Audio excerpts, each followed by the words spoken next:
Hello friends, welcome back to our channel. तो आज की इस वीडियो में हम बात करने वाले हैं पीएम एसएसबी स्कॉलरशिप से रिलेटेड। जब से पीएम एसएसबी स्कॉलरशिप की परीक्षा रद्द हुई है, तब से आप लोगों के मन में बहुत से डाउट्स हैं। जो आपके डाउट्स हैं उनमें से कुछ डाउट्स आज की इस वीडियो में हम क्लियर करने वाले हैं। साथ में जो छात्र एनएमएमएस या फिर कोई एनएसपी पोर्टल पर आवेदन करने वाले हैं, तो उनके भी प्रॉब्लम आ रही है, उनके में जो इंस्टीट्यूट है वो सिलेक्ट नहीं हो रहा है। तो वो सभी जानकारी आज की इस वीडियो में हम आपको देंगे और बताएंगे कि आपका जो बैंक में खाता किस खाते में यानी कि किस बैंक में आपका खाता होना चाहिए। बच्चे कमेंट्स कर रहे थे। इसके बाद मेरी लिस्ट कब तक आप लोगों की आएगी और फॉर्म भी आपके कब तक भरे जाएंगी, तो वो सभी जानकारी आज की इस वीडियो में हम आपको देने वाले हैं। तो सबसे पहले हम बात कर लेते हैं। आपका पहला क्वेश्चन है, क्या दोबारा रजिस्ट्रेशन करना पड़ेगा? तो देखिए, जिन छात्रों ने सबसे पहले पीएमएसएसबी में फॉर्म भरा था, क्या था, जिन्होंने पीएमएसएसबी स्कॉलरशिप में फॉर्म भरा था, जब वहाँ पर एनटीए की रजिस्ट्रेशन वेबसाइट पर, और उनको जब उनका टेस्ट रद्द हो गया, यानी 29 सितंबर को जो टेस्ट होने वाला था, जब उनका टेस्ट कैंसिल हो गया था, तो वहाँ पर उन्होंने एक नोटिस दिया था कि आप लोगों को जो फॉर्म है वो आपको एनएसपी पोर्टल या फिर सोशल जस्टिस यानी कि social empowerment and ministry of social empowerment पर आपको वहाँ पर देखना है। तो यहाँ पर देखिए, जिन छात्रों ने पहले फॉर्म भरे हुए थे, क्या जिन्होंने पहले एनटीए पर फॉर्म भरे थे, नेशनल टेस्ट एजेंसी में फॉर्म भरे थे, उनको दोबारा फॉर्म भरना पड़ेगा। क्या है, उनको दोबारा फॉर्म भरना पड़ेगा, इतना आप ध्यान रखेंगे। तो वो आपको एनएसपी पर फॉर्म भरने पड़ेंगे, वो ही बताएंगे आपको कैसे भरना है, कब भरना है। तो उससे पहले अगर आपने अभी तक चैनल को सब्सक्राइब नहीं किया है तो चैनल को सब्सक्राइब कर लें। साथ में अभी तक वीडियो को लाइक नहीं किया तो वीडियो को लाइक भी कर दें। इसके बाद हमारा दूसरा क्वेश्चन आता है कि आप लोगों को रजिस्ट्रेशन कहाँ से करना होगा। तो देखिए, अभी जो आप लोगों को रजिस्ट्रेशन करना कब है वो भी हम बताएंगे। तो यहाँ से आपको ऑप्शन दिख रहा है न्यू रजिस्ट्रेशन का, तो आपको इस पर क्लिक करना है। जैसे इस पर क्लिक करेंगे तो यहाँ पर आपके एकेडमिक के 2023-24 के लिए गाइडलाइंस यहाँ पर आ जाएंगी। सबसे इम्पोर्टेंट बात है, आपके आधार में मोबाइल नंबर लगा होना चाहिए। क्या है, आधार में मोबाइल नंबर आपका लगा होना चाहिए, इतनी इम्पोर्टेंट। इसके बाद दूसरी है, आपके बैंक में आधार सीडिंग होनी चाहिए। क्या है, बैंक में आधार सीडिंग आपके होनी चाहिए। ये दो चीज़ें अगर होंगी तभी आप किसी भी स्कॉलरशिप में फॉर्म में अप्लाई कर पाएंगे, गवर्नमेंट स्कॉलरशिप में। तो यहाँ पर अगर आपको चेक करना है मेरे आधार में मोबाइल नंबर लगा है कि नहीं लगा है, तो इस पर आप क्लिक करके अपना ईमेल मोबाइल नंबर डाल के चेक कर सकते हैं। इसके बाद अगर आपको देखना है कि मेरे बैंक में अकाउंट में आधार सीडिंग लगी है कि नहीं लगी है, तो आप यहाँ पर इस पर क्लिक करके अपना जो है चेक कर सकते हैं। इसके बाद आपको स्टेट डोमिसाइल, स्कॉलर कैटेगरी, ये सभी आपको प्री मैट्रिक, अगर आप 9th-10th में हैं तो आपको प्री मैट्रिक रजिस्ट्रेशन समय चुनना है, और अगर आप 11th 12th या फिर और क्लास में हैं तो आपको पोस्ट मैट्रिक चूज़ करना है। क्या करना है, आपको पोस्ट मैट्रिक चूज़ करना है, इतना आप ध्यान रखेंगे। इसके बाद यहाँ पर आपको 3 डॉट दिख रहे हैं, यानी कि इसको आपको कंटिन्यू कर लेना है, तो इस पर हम क्लिक कर लेंगे।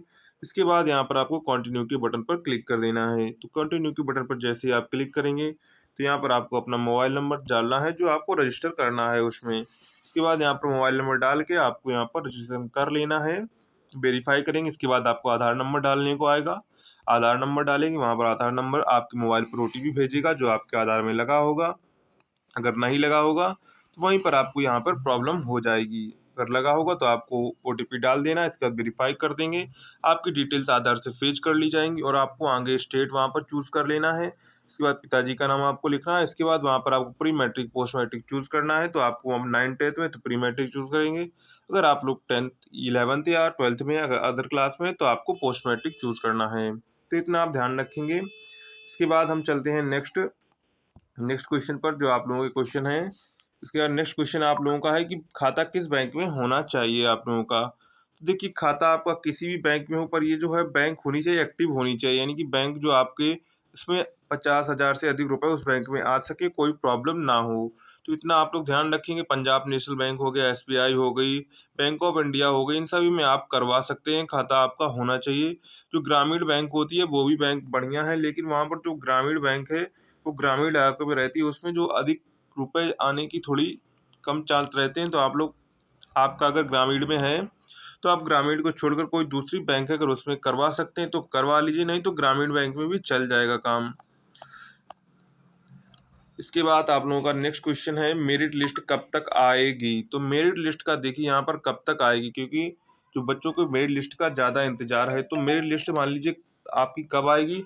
जब आप लोगों के रजिस्ट्रेशन के बाद आप लोगों के फॉर्म भरने शुरू हो जाएंगे। फॉर्म भरने के बाद इसके बाद आप लोगों की मेरिट लिस्ट आएगी, जिसमें आपको सभी का नाम लिखा होगा, आपका रजिस्ट्रेशन नंबर लिखा होगा, जिसमें आपका लिखा होगा जिन बच्चों का सिलेक्शन होगा तो उनकी मेरिट लिस्ट आएगी। तो सबसे पहले फॉर्म भरे जाएंगे। क्या सबसे पहले फॉर्म भरे जाएंगे, इसके बाद ही आप लोगों की मेरिट लिस्ट आएगी। फॉर्म भरने से पहले आप लोगों की मेरिट लिस्ट नहीं आएगी। अब फॉर्म कब से भरे जाएंगे? तो यहाँ पर देखिए, अभी जो पीएम एसएसबी स्कॉलरशिप के लिए सिर्फ अभी रजिस्ट्रेशन हो रहे हैं, क्योंकि एनएसपी पोर्टल पर अगर आपको आवेदन करना है तो आपको सबसे पहले रजिस्ट्रेशन करना होता है। तो रजिस्ट्रेशन का प्रोसेस हमने आपको बता दिया कैसे करना है। अभी देखिए, यहाँ पर प्री मैट्रिक वगैरह स्टार्ट हुई हैं। जब आप लोगों के यहाँ पर स्टार्ट हो जाएंगे तो यहाँ पर आपको आके चेक करना है ministry of social justice and empowerment. तो यहाँ पर देखिए, अभी पीएम एसएसबी सेंट्रल के लिए यहाँ पर अभी जो है स्कॉलरशिप, अभी top education OBC DNT students, ये अभी यहाँ पर अवेलेबल नहीं है। जैसे यहाँ पर आपकी आ जाती हैं तो आपके फॉर्म भरने शुरू हो जाएंगे। तो इतना ध्यान रखेंगे, आपको क्या करना है, पीएम एनएसपी में अगर आपको फॉर्म भरना है, अप्लाई करना है, तो आपका एनएसपी पर रजिस्ट्रेशन होना जरूरी है।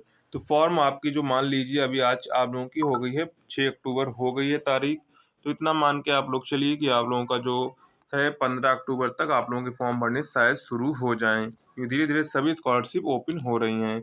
अगर आप नेक्स्ट डाउट आप लोगों का रहता है कि स्कूल का नाम नहीं आ रहा है तो क्या करना है? देखिए, अगर आपका प्री मैट्रिक या पोस्ट मैट्रिक भर रहे हैं, स्कूल का नाम नहीं आ रहा है, तो आपको, या फिर आप किसी भी स्कॉलरशिप में भर रहे हैं, तो ये आपकी प्रॉब्लम नहीं है, ये आपके स्कूल की प्रॉब्लम है, क्योंकि उन्होंने जो स्कूल को है अपडेट नहीं किया है, यानी कि उस स्कूल की प्रोफाइल को जो है वो अपलोड नहीं किया है। तो आप अपने स्कूल से कॉन्टेक्ट करिए कि मुझे इसमें स्कॉलरशिप में फॉर्म भरना है। आप अपने स्कूल, उसमें आपका स्कूल का नाम नहीं आ रहा है, तो आप स्कूल की प्रोफाइल को अपडेट कर दीजिए। जैसे भी स्कूल की प्रोफाइल को अपडेट कर देंगे तो आपके में जो है फॉर्म भरना, आपका जो नाम है वहाँ पर स्कूल का नाम शो करने लगेगा। तो यहाँ से आप लोग जो अपना स्कूल का नाम नहीं आ रहा है तो आप लोग कर सकते हैं। और रजिस्ट्रेशन के समय आपको एक भी गलती नहीं करनी है। अगर रजिस्ट्रेशन में आप गलती कर देते या फिर कुछ गलती कर देते हैं तो वो आपकी जो है वो गलती में सुधार नहीं होगा, यानी करेक्शन नहीं होगा। अगर फॉर्म में कोई गलती हो जाती है तो फॉर्म में सुधार हो जाता है, विड्रा का ऑप्शन आता है कुछ दिनों के बाद। तो आप फॉर्म भर अप्लाई, यानी कि फॉर्म को सबमिट करने से पहले आपको वहाँ पर करेक्शन की भी डेट मिलती है, तो वहाँ से आप लोग फॉर्म में करेक्शन कर सकते हैं, लेकिन रजिस्ट्रेशन में कोई भी करेक्शन नहीं कर सकते हैं। तो इतना आप ध्यान रखेंगे फॉर्म भरते समय। और यहाँ पर आपको चेक करते रहना है यहाँ पर आकर। और यहाँ पर एक दूसरी उन्होंने वेबसाइट बनाई थी, ministry of social and justice, तो यहाँ पर भी आप लोग कर सकते हैं। Ministry of ministry ministry of social ministry of social justice and empowerment, यहाँ पर आपको करना है, चेक करते रहना है। यहीं पर आपकी ऑफिशियल नोटिस आएगी, ministry of social justice and empowerment. तो यहाँ पर ही आपकी जो ऑफिशियल नोटिस आई थी, यहाँ पर जब कैंसिल हुआ था, तो यहाँ पर देखिए आप ministry of social justice and empowerment, यहाँ पर आपको सभी जानकारी मिल जाएगी। जैसे यहाँ पर देखिए रिक्वेस्ट, यहाँ पर जब आप लोगों का जो पीएमएसएसबी टेस्ट जो रद्द हो गया था, तो यहाँ पर ही नोटिस उन्होंने दी थी। और उन्होंने नोटिस में क्या कहा था, उन्होंने नोटिस में कहा था कि आपको यहीं पर आकर चेक करते रहना है। तो जैसे ही आपकी कोई जानकारी आती है तो हम तो आपको बता ही देंगे, आपको यहाँ पर आते चेक करते रहना चाहिए। तो चलिए, अगर आपको जानकारी पसंद आई हो तो चैनल को सब्सक्राइब कर लेंगे, क्योंकि आपको यहाँ पर रजिस्ट्रेशन जो हो और एप्लीकेशन फॉर्म भरे जाएंगे तो मैं आपको पूरा फुल प्रोसेस दिखाऊंगा, जिससे आपको कोई भी गलती ना हो। तो उसके लिए आपको चैनल को सब्सक्राइब करना होगा, वीडियो को लाइक करना होगा। मिलते हैं नेक्स्ट वीडियो में।